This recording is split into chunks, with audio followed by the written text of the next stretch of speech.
नमस्कार, आप देख रहे हैं इंडिया न्यूज पंजाब हिमाचल प्रदेश और मैं हूं आपके साथ प्रियंका राय। देश में कोरोना से हाहाकार मचा हुआ है। कहीं ऑक्सीजन की कमी तो कहीं अस्पताल बिस्तरों की कमी देखने को मिल रही है तो कहीं वैक्सीन की कमी बनी हुई है। लेकिन कोरोना से संक्रमित मरीजों की समस्या कम होने का नाम नहीं ले रही है। ऐसे में इंडिया न्यूज पंजाब आपके लिए लेकर आया है ओपीडी, जिसमें आप घर बैठे ही डॉक्टर से बात कर सकते हैं। कोरोना काल में घर पर बैठकर खुद को और अपनों को कैसे सुरक्षित रख सकते हैं, इसके बारे में सलाह ले सकते हैं। तो इंडिया न्यूज की ये मुहिम है, ओपीडी के माध्यम से आपके मन में जो भी सवाल आते हैं कोरोना को लेकर, किस तरीके से अपना उपचार किया जाए, किस तरीके से सावधानियां बरती जाए, ये तमाम सवालों के जवाब हम आपको देंगे। हमारे साथ डॉक्टर से जुड़ते हैं लगातार, जो आपके समस्याओं का, आपके सवालों का जवाब देंगे। तो इंडिया न्यूज पंजाब की ये मुहिम है, ओपीडी के माध्यम से आपके मन में कोरोना को लेकर या वैक्सीनेशन को लेकर अगर कोई भी सवाल है तो आप हमें कॉल कर सकते हैं। तो अब जीएफएक्स के माध्यम से आपको समझा दें कि महामारी क्या होती है। जब कोई बीमारी संक्रमण के जरिए बड़ी संख्या को प्रभावित करती है और इसका प्रकोप सामान्य से ज्यादा होता है तो बीमारी को महामारी घोषित कर दिया जाता है। किसी बीमारी के महामारी होने उससे होने वाली मौतों और मरीजों की संख्या पर भी निर्भर करती है। तो ग्राफिक्स के माध्यम से लगातार आपको बता रहे हैं कि महामारी क्या है। लगातार देश कोरोना जैसी महामारी से जूझ रहा है। प्रदेश में भी स्थिति लगातार खराब होती जा रही है। तो आपको बता दें कि किन किन राज्यों में ब्लैक फंगस को भी महामारी घोषित कर दी गई है। तो बता दें, राजस्थान में ब्लैक फंगस को महामारी घोषित कर दी गई। इसके साथ ही हरियाणा भी इसमें शामिल है, गुजरात भी शामिल है। गुजरात में बता दें कि लगातार ब्लैक फंगस के मामले तेजी से बढ़ रहे हैं। इसके साथ ही पंजाब को भी महामारी राज्य में घोषित कर दिया गया है, जहां पर तेजी से ब्लैक फंगस के मामले बढ़ रहे हैं। तो इसके साथ ही बता दें कि तेलंगाना में भी ब्लैक फंगस को लेकर महामारी घोषित कर दी गई है। जबकि तमिलनाडु की बात करें तो तमिलनाडु राज्य को भी महामारी घोषित कर दी गई है ब्लैक फंगस को लेकर। उत्तर प्रदेश में भी लगातार ब्लैक फंगस के आंकड़े तेजी से बढ़ रहे हैं। तो ये तमाम राज्य हैं जहां पर ब्लैक फंगस को लेकर भी महामारी घोषित कर दी गई है। तो जहां एक तरफ पूरा देश अभी कोरोना जैसी महामारी से जूझ रहा था, इस बीच अब ब्लैक फंगस का भी कहर देखने को मिल रहा है। तमाम राज्यों में नए आंकड़े रिकॉर्ड बना रहे हैं ब्लैक फंगस को लेकर। तो ये तमाम राज्य आपको बता रहे हैं जहां पर ब्लैक फंगस को लेकर महामारी घोषित कर दी गई है।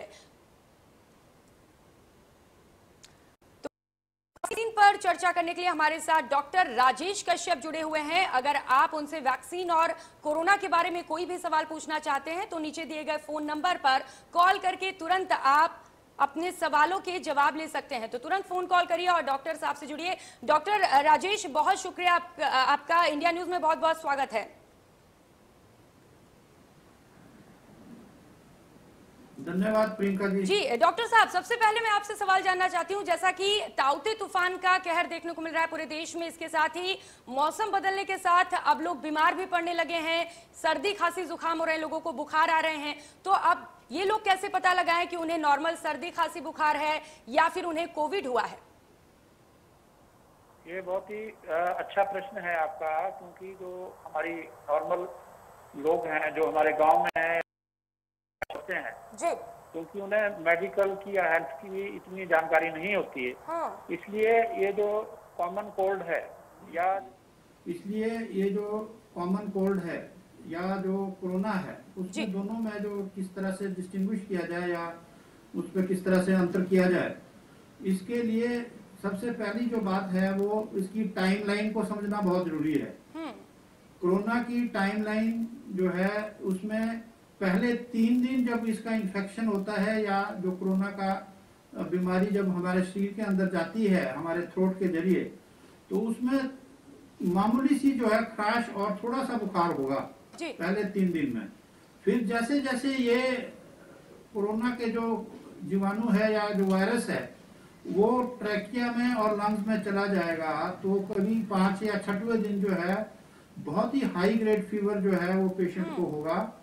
तो इसका मायने ये है कि पेशेंट को कोरोना हो गया है जी। लेकिन जहां तक कॉमन कोल्ड की बात है उसमें एक तो रनिंग ऑफ नोज जो है ज्यादा होता है और उसमें कफ जो है वो इतना इंट्रैक्टेबल या इतना सीवियर नहीं होता है जितना कि कोरोना में होता है। तो कॉमन कोल्ड में स्नीजिंग, आंखें लाल होना ये एक कॉमन चीज है, लेकिन कोरोना में जो है हाई ग्रेड फीवर और जोर की खांसी जो है, जिसे इंट्रैक्टेबल कफ बोलते हैं या दर्द भरा खांसी जिसे बोलते हैं, वो जो है इसमें होती है। और फिर जो है 8वें या 9वें दिन की जो मैंने आपको टाइम लाइन बताई है कि 5 दिन के बाद 8वें या 9वें दिन जो है पेशेंट को सांस चलना जो है उसका हो जाता है, सांस चलना शुरू हो जाता है। तो ये इसकी टाइम लाइन है। और अगर पेशेंट इस ड्यूरेशन में हॉस्पिटल नहीं आता है तो ये काफी।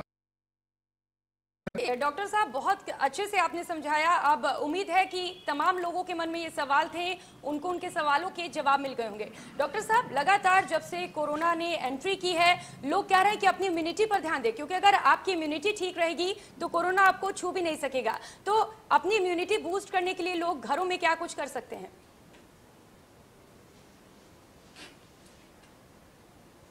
सबसे पहला जो चीज है, जो सभी लोग आज एडवाइस भी कर रहे हैं व्हाट्सएप पे भी और सोशल मीडिया पे भी, वो है आपका एक व्यायाम। आप सुबह हल्का फुल्का व्यायाम जरूर करें जी। और क्योंकि कई जगह कर्फ्यू भी लगा है, लॉकडाउन है, तो घर के अंदर या जो भी आपका बरामदा है या कोई बड़ा घर है, उसमें आप प्रतिदिन जो है 1000 स्टेप चलना जो है बहुत जरूरी है। दूसरी जो चीज है वो है आपकी अच्छी डाइट। आप फैट से कम युक्त डाइट, मतलब फैट ज्यादा ना हो, ऐसी डाइट आप खाएं। उसमें हरी साग सब्जी वगैरह जो है आजकल बहुत अच्छी से हरी साग सब्जी है, और फल फ्रूट भी बहुत अच्छे अच्छे आजकल मार्केट में है, तो उसे खाएं। और तीसरी बड़ी इंपॉर्टेंट चीज है वो है नींद। एक अच्छी नींद का आना एक ये संकेत देता है कि आपकी जो हेल्थ है, आपका स्वास्थ्य बहुत बढ़िया है। इसलिए एडिक्वेट नींद, एडिक्वेट स्लीप का होना जो है बहुत जरूरी है, क्योंकि स्लीप के ड्यूरिंग ही है जो हमारा इम्यून सिस्टम रीबिल्ड होता है या उसकी जो है ऑर्गेनाइजेशन होती है। जी चलिए, हमारे साथ एक दर्शक समनजीत जी जुड़े हुए हैं। समनजीत जी, अपने सवाल पूछिए डॉक्टर साहब से। डॉक्टर साहब, ऐसे है कि मेरी मदर है, ठीक है, उनको ना माथे पे कुछ निकला, ऐसे बिल्कुल छोटा छोटा ना, जैसे फंगल इन्फेक्शन ही था। तो वो मतलब, पर वो ब्लैक नहीं है, वो ऐसे पानी जैसे जलता है ना, तो तेल किससे जलता है तो वो ऐसे बन जाता है। इस प्रकार का बना उनके माथे पे। पहले 2-3 फिंसियां बनी छोटी छोटी, उसके बाद वो फैलता फैलता ना बालों में भी चला गया, एक आंख में चला गया, आंख जो है वो रेड कलर की हो गई है। तो क्या ये ब्लैक, इसको भी हम माने?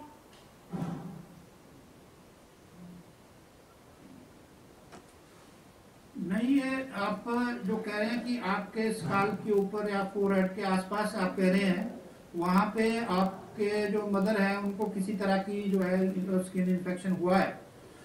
जो ब्लैक फंगस है उसका इससे कोई संबंध नहीं है। ब्लैक फंगस जो है वो हमारे मुंह के जरिए, जिसे ओरल कैविटी कहते हैं, या नाक के जरिए या नेजल कैविटी जिसे हम कहते हैं इंग्लिश में, उसके और वो फिर साइनसिस के अंदर जाता है। स्किन के ऊपर वो तभी जो है इन्फेक्शन जाता है म्यूकोरमाइकोसिस का, अगर वहां पे किसी तरह का पहले से कोई घाव है। जैसे कि हमारा डायबिटिक फुट है, उस पे अगर कोई हमारा जो है खुला पड़ा है, हमारा डायबिटीज फुट जिसे कहते हैं, तब म्यूकोरमाइकोसिस जो है स्किन के ऊपर होता है। अन्यथा ये जो है ज्यादातर जो है हमारे शारीरिक अंग है, जैसे फेफड़े हैं, दिमाग है, उसमें जाता है। आप जो है वो अपने मन से ये निकाल दें कि ये किसी तरह का जो है ब्लैक फंगस है या म्यूकोरमाइकोसिस है। ये आप लोकल डॉक्टर्स को दिखा सकते हैं वहां पे कि क्या किस चीज तरह का ये स्किन का या चमड़ी की कोई भी जो है बीमारी है, तो उससे पता चल जाएगा कि ये क्या है। लेकिन ये ब्लैक फंगस नहीं हो सकता मेरे हिसाब से। तो हमारे साथ दर्शक अमनजीत जुड़ी हुई थी। अमनजीत जी, उम्मीद है कि आपको आपके सवालों का जवाब मिल गया होगा। डॉक्टर साहब, हम बात कर रहे थे इम्यूनिटी पर और खास तौर पर डाइट क्या कुछ ले। डॉक्टर साहब, तमाम ये भ्रांतियां फैली हुई हैं कि कोविड में नॉनवेज नहीं खाना चाहिए, मांसाहार को लेकर तमाम बातें फैल रही हैं। तो क्या मांसाहार कोविड में लेना अच्छा होता है या नहीं लेना चाहिए, इग्नोर करना चाहिए?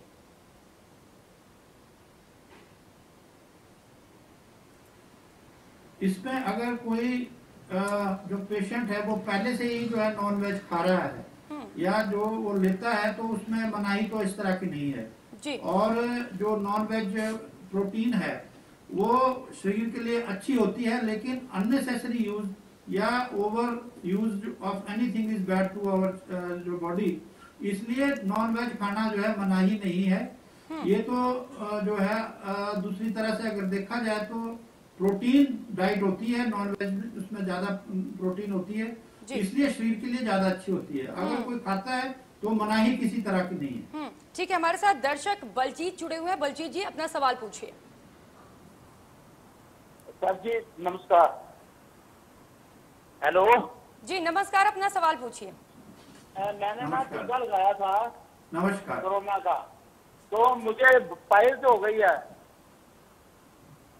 पहले मुझे पाइल्स नहीं थी, तो अब मुझे पाइल्स हो गई है, क्या करना चाहिए मुझे?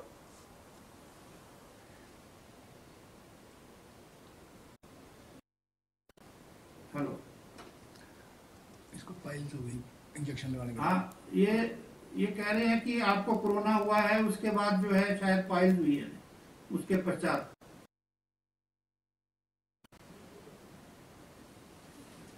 ये कोरोना इंजेक्शन के बाद पाइल्स बोल रहे हैं या बीमारी के बाद, कोरोना बीमारी के बाद बोल रहे हैं? बलजीत जी, आप अपना सवाल एक बार फिर से दोहराइएगा।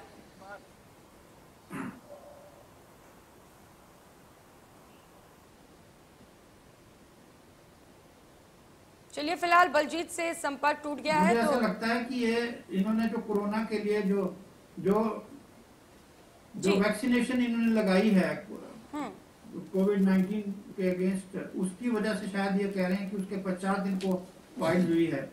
अभी तक ऐसी कोई रिलेशन नहीं है कि कोविड-19 के खिलाफ कोवैक्सीन या कोविशील्ड या कोई और भी वैक्सीन है, उसको लगाने से जो है पाइल्स हो सकती है। मेरे तो ने ये सुजेशन रहेगा कि आप गर्म पानी लेकर के उसमें बैठे हैं और ये पाइल्स किसी और कारण से या आपने जो मिर्च वाला खाना खाया होगा या कॉन्स्टिपेशन आपकी जो बढ़ गई होगी, उसकी वजह से जो है पाइल्स होने के ज्यादा चांसेस है। कोरोना का ऐसा कोई इफेक्ट जो है पाइल्स वगैरह में नहीं। ठीक है, उम्मीद है कि बलजीत को उनके सवालों का जवाब मिल गया होगा। डॉक्टर साहब, जैसे बलजीत जी के मन में ये सवाल आया कि कहीं वैक्सीनेशन की वजह से उनको पाइल्स नहीं हो गया, ऐसे ही तमाम भ्रांतियां फैली हुई हैं। लोगों को लगता है कि अगर वे वैक्सीनेशन कराएंगे तो उनकी मौत हो जाएगी या फिर कोई बीमारी हो जाएगी, तो इसको लेकर आप क्या कुछ कहेंगे?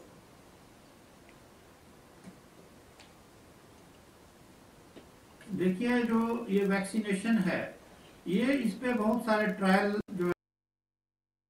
जो है इसको मार्केट में लाया गया है जी। आपको याद होगा कि पिछले वर्ष जब कोरोना का लॉकडाउन 1 या 2 हुआ, उसी दौरान जो है हमारे वैज्ञानिक जो है वो सतर्क हो गए थे और उन्होंने वैक्सीन के ऊपर काम करना शुरू कर दिया। ये जो वैक्सीन है, ये पहले जो है इसका जो है जो हमारे एनिमल के ऊपर जो है टेस्टिंग होता है, फेज 1, फेज 2, फेज 3, इस तरह से जो है डिफरेंट फेज में इसकी टेस्टिंग के बाद ये जो है मार्केट में आती है। इसलिए किसी भी जो हमारा कोई भी जो पेशेंट है, उसको अगर किसी भी तरह का कोई संशय है तो उसको दिमाग से जो है निकाल देना चाहिए और जो है इसको जो है लेने की जो है उन्हें जो है वो चेष्टा रखनी चाहिए। जब भी हो, जहां भी हो, अवेलेबल हो, अगर आप चाहें तो जरूर जो है ये कोरोना वैक्सीन, क्योंकि जैसे आपने कहा कि आज जो है पैंडेमिक जो है पूरे विश्व भर में फैला है जी।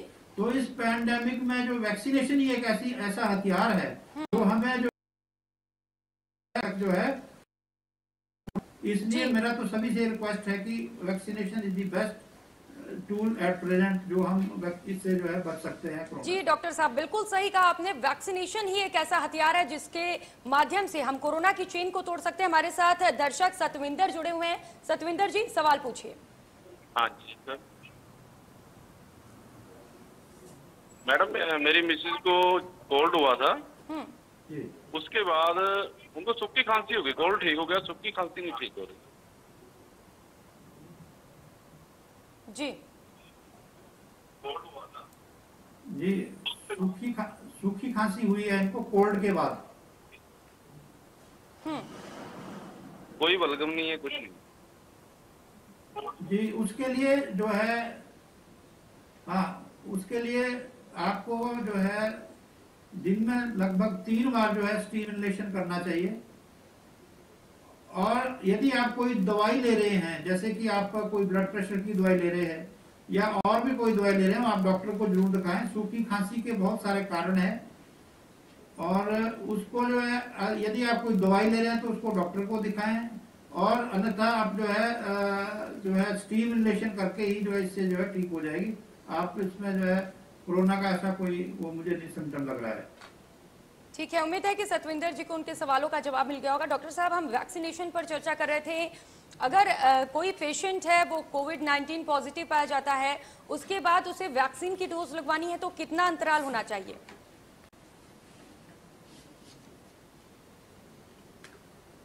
अभी जो एडवाइजरी आई है गवर्नमेंट ऑफ इंडिया की, वो 2 हफ्ते के बाद जो अगर किसी को है कोरोना का इन्फेक्शन हुआ है तो 2 हफ्ते के बाद वो फिट माना जाता है कि वो वैक्सीन लगा सकता है आफ्टर डिस्चार्ज। ठीक है डॉक्टर साहब, अगर कोई कोविड पॉजिटिव है 20 दिन से अगले 15 दिन।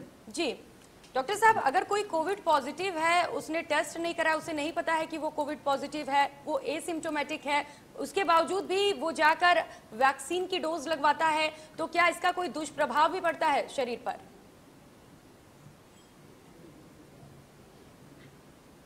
नहीं, ऐसा कोई नहीं है।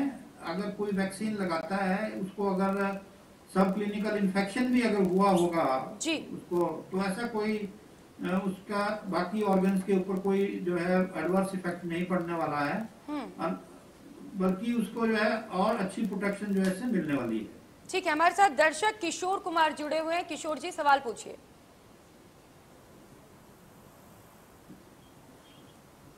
हेलो जी हेलो जी, आपकी आवाज आ रही है, आप अपना सवाल पूछिए। हाँ मैम, मेरे यानी किशोर कुमार नाम है, मैं एज 44 साल है, तो मैं वैक्सीन लगवा सकता हूँ? लगवानी हो तो कौन सी लगवानी चाहिए ये से कोरोना से महामारी से बचने के लिए? ठीक है,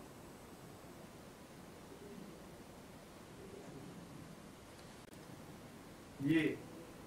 आप की जो स्टेट है उसके हिसाब से जो डिस्ट्रीब्यूट हुई है, गवर्नमेंट ऑफ इंडिया ने जो है रिकमेंड की है वैक्सीन। जैसे अगर आप हिमाचल प्रदेश से है तो यहाँ पे कोविशील्ड की जो है रिकमेंडेड किया गया है। कोई भी वैक्सीन जो अवेलेबल है उसको आप लगा लीजिए, इसमें कोई डरने की बात नहीं है।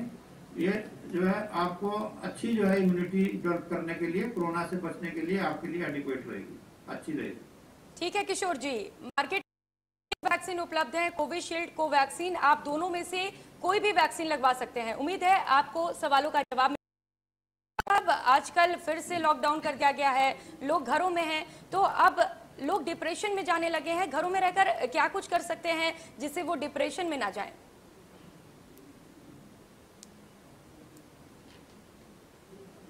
देखिए, डिप्रेशन में जो है ज्यादा लोग इसलिए जा रहे हैं कि वो सोशल मीडिया के ऊपर आज जो है वो व्हाट्सएप और फेसबुक के ऊपर जो तरह तरह की भ्रांतियां जो आ रही है लोगों के माध्यम से, उसकी वजह से जो एक नकारात्मक रवैया लोगों में डेवलप हो रहा है।